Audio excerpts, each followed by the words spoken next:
It's one of the biggest banks in the world, but it seems that tens of thousands of jobs at Deutsche Bank are at risk of being taken by robots. John Cryan, CEO of Deutsche Bank, says that current workers are too error-prone and inefficient. Over the next 3 years, the firm plans to implement more machine learning and mechanization in the hopes of keeping up with its rivals. Mr. Cryan spoke to the Financial Times about his plans to bring more technology into the company. He said, "We employ 97,000 people. Most big peers have more like half that number." In 2015, Deutsche Bank announced that it was making 9,000 job cuts over the next 5 years. And so far the firm has made about 4,000 of these. Mr. Cryan said that the additional cuts would come through using technology to make processes more efficient. He said, "There we've got the most to gain. We're too manual, which can make you error-prone and it makes you inefficient. There's a lot of machine learning and mechanization that we can do." Mr. Cryan added that the proportion of people in front office versus back office was out of kilter. He said,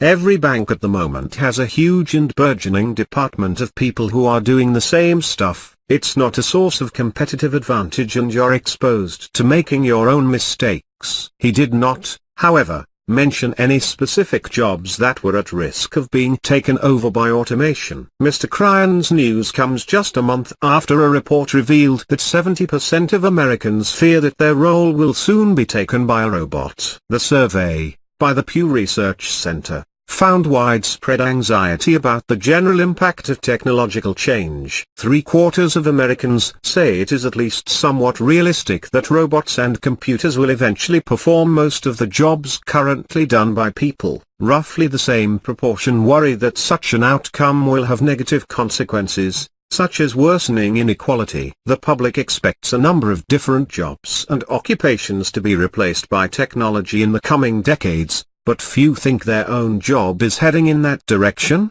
Aaron Smith, Associate Director at the Pew Research Center, said, "More than half of respondents expect that fast food workers, insurance claims processors and legal clerks will be mostly replaced by robots and computers during their lifetimes. Nearly 2/3 think that most retailers will be fully automated in 20 years, with little or no human interaction between customers and employers."